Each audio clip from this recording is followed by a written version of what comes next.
Where the is my black people with money? I don't care about no dope money. Give me that dope boy money. All right, everyone, I'm coming at you with a little bit of a different setting because we have some breaking news and I want to go over with you guys.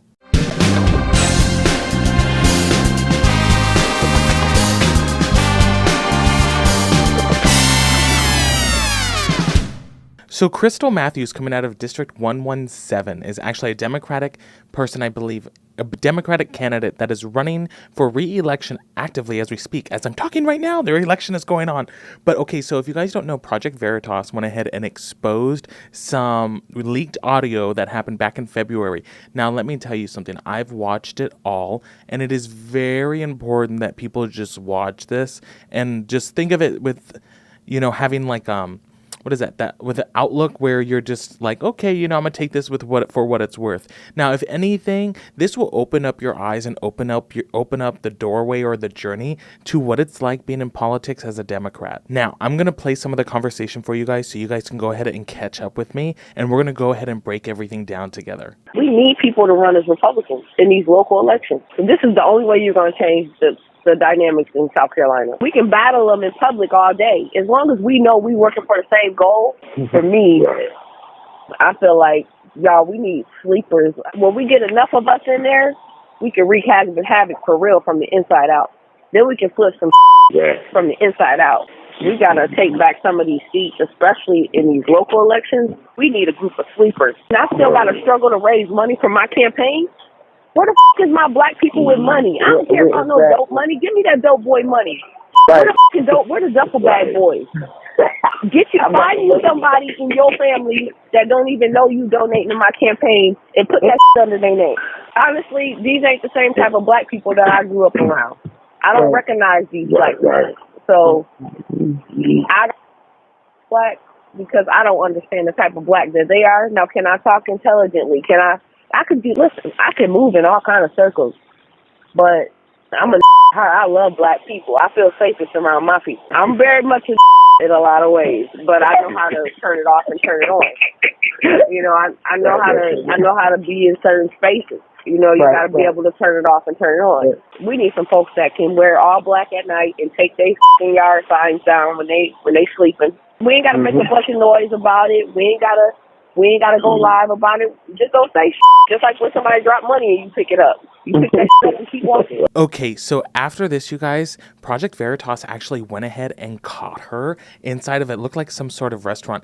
I got the little snippet on TikTok, so bear with me. I want you guys to watch it so you can kind of keep along with me in this journey of what's going on. I'm R.C. Maxwell with Project Veritas Action. I noticed you said in your interview that you don't run, you don't hide. I don't run from anything. And anyone who knows me knows that I will face things head on. And that you're willing to face. I have a couple of questions with you. Do you think black people will be offended that you kind of liken criminal activity to a black-on-black conversation? This, however, was a private call that was between two black adults. Nothing I said was untrue. So do you think you still have credibility as a state rep after calling for illegal campaign activity? Have a good one. Thank you. Do you think your voters will be happy to see you dismissing what you said when you talk about straw donation? Do you not recognize me? Am I one of the black people you said you don't recognize? Have a good one. Thank you. I mean, I'm a serious question. You said that Project Veritas Action is white supremacist. It should be noted that this doctor audio is being leaked by Project Veritas, a known white supremacist group.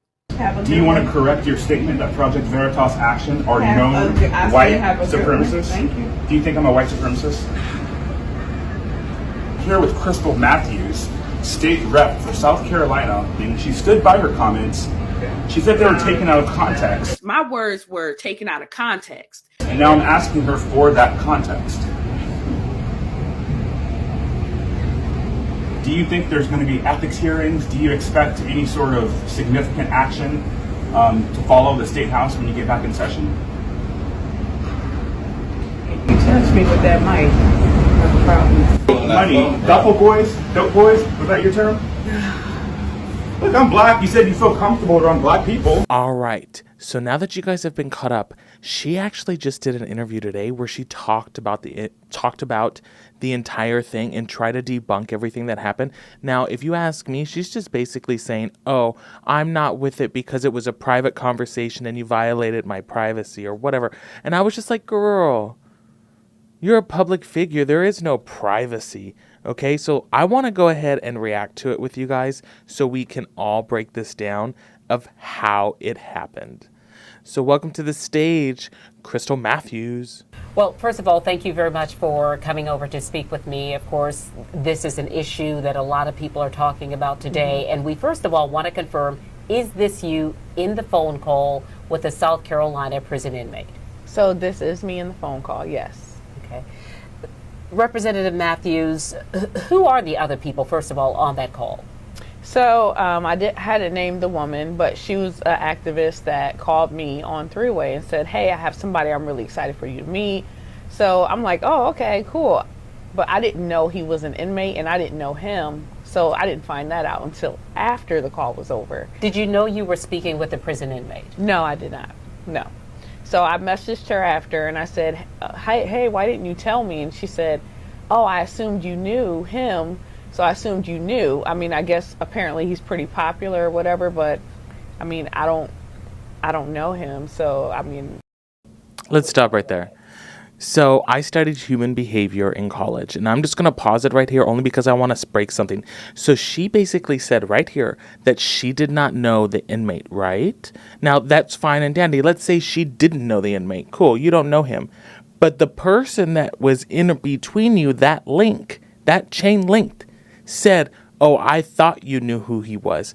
That means whoever you associate yourself with automatically assumes that you would know someone like an inmate. So I don't know if you necessarily debunked yourself right now, but that's besides the point. That's the kind of lens I'm looking at this at. I wouldn't know that. In the phone call, let's just get right to it. We hear you encouraging illegal activity. That's what you're doing on the phone call. So I'm not encouraging illegal activity. So I had this interview earlier, and so when you're in private, for me, as a black woman in our society, we talk trash. I mean, we just relaxed and we talked down. So it wasn't like, I'm not encouraging people to do those things, but the context was left out of the conversation, right? So the context of, like, when I said sleepers, it wasn't that it's such a foreign concept. Everybody forgot about Operation Chaos from the 2020 presidential election, where Republicans were encouraged to vote in the Democratic primary. We also have a prime example of that in a couple of senators, U.S. senators, that are sitting right now and are Democrat in name only. But they keep infiltrating our party and, Stop. Okay, first of all, sweetheart, you're going to sit there and say, "Oh, they've infiltrated our party," and you knew this, and you're not going to blow it up. You're not going to expose them. You're not going to campaign to get them out. Okay, I'm going to call cap on that. We're not saying anything, right? So it's like, let's not act like this is new stuff. Everything I said is something I've talked about on my campaign trail.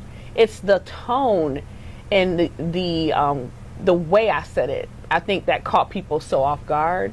But that was a private conversation with a black individual, and we were talking the talk. Okay, I hate that saying. Oh, she was talking to a black individual. So you're saying that all black people talk like this? You're saying that all black people would accept what you're saying? Because I'm pretty sure there's going to be people, and there are people that listen to this conversation that will denounce what you said as a black person. So I don't know if I would definitely try to use that as a cop-out, honey. That's not a good look. You need a manager. Oh my goodness. Right? When people get in private, they don't necessarily talk the same way they do. When you're on air, you talk a certain way. When you're around your family, you don't sound like you sound when you're on air. Because I think part of the concern about this is that you are saying this is a private conversation, but I listened to the tape. Call her out. I listened to the tape and I heard you say that very clearly stealing signs, using drug money to finance campaigns, Democrats running as Republicans. So you're actually saying this is what the other side does. this is what we should do also. So it doesn't sound as if you're joking at all. Are you saying that you're joking about this? Or? No, I mean, it's tongue in cheek, right? It's not a joke, but it's sarcasm based on what I've said. So the crazy part about this is my supporters have heard me say and talk about these things in length, and they're not taken aback by it at all, because I do have an expanded conversation. That was a chopped up audio of pieces of a conversation that were put together. But this is not anything that I haven't addressed. So when we talk about signs, how many people out there have heard me say I had 6 banging yard signs and somebody stole all of them? Almost all of my followers will raise their hand and say they've heard me say it. The context and when I was talking about the signs was in reference to things like that. But I'm not saying. Okay, so you can see right here, I don't even know what she's about to say, but I can tell she's kind of getting stumbled with her words because she's lying.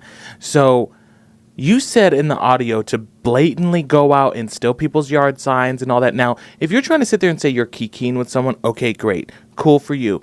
But you're sitting there inciting violence for a kiki. Like, that's not a good look as a politician right now. And for her, I honestly think that she's in pretty hot water, considering that all she's done is not only denounce everything, but she hasn't really opened up our eyes or changed it to anything about that conversation. All she's done really is deflect it all. And it's like, why would you take an opportunity to get on stage and deflect everything that people are saying? Why would you get on stage and the only thing that you're going to do is deflect? Like, for me, if you're going to take an issue head on and get on stage and talk about it, you better come with a good story. You better come with good facts, because if it's anything other than short of convincing, you look like you're lying. So if you're not going to go up there and have a statement like that, then you might as well have just stayed home and not even have done the show. When people keep saying, oh, you're encouraging people to do it. No, you can thank Project Veritas for that, because that was a one-on-one conversation where he knew exactly what I meant. So when things get lost in translation to the public that weren't meant for the public, who is that on? Right. So I listened to the tape. So I listened to the recording. So wait, let me address the dope boy money, because that's the part everybody likes to run to. No, I wasn't going to say that. Okay, so I will just ask you this. I heard you describe this as a strategy. You said, I have a strategy. Was this a part of the strategy? No, this was not. But you said that on the tape. Yeah, but that was in reference to something else. Okay. Yeah. Okay. So now let's talk about the dope boy money. So the dope boy money. So I find it funny that everybody skips over the first line of that sentence, which is that my campaign was not really doing well financially, right? So if I had dope boy money, would I be saying that? If I had dope boy money, wouldn't I have yard signs and bumper stickers and all this fancy stuff? Wouldn't I have stuff? Like, we would not be struggling if I had dope boy money. So looking at the rest of the show, you guys, she basically just deflects the entire thing. And basically, I wanted to educate you guys on this because I wanted to open you into the doorway of what a Democrat's mindset is like. Throughout the interview, I'll leave the link to it down below in the description so you guys can check out the full thing on your own. But she blames it a lot on just being black. That's really what she talks about. And so for me, I see this as just a failed attempt to try to save up any votes that she may have lost because of the Project Veritas leak. So I hope you guys enjoyed this little reaction. As breaking news comes up, something that I think you guys need to know in the moment, this is the type of video that you'll get. Very nonchalant, not too much edited, but enough to get us through. And it's because this is something hot that I had to get out. So I hope you guys enjoy it. Let me know in the comments if you want to see more like this or if I should keep it like I was. But I hope you guys enjoyed it. And all I'm trying to do is make a better tomorrow today.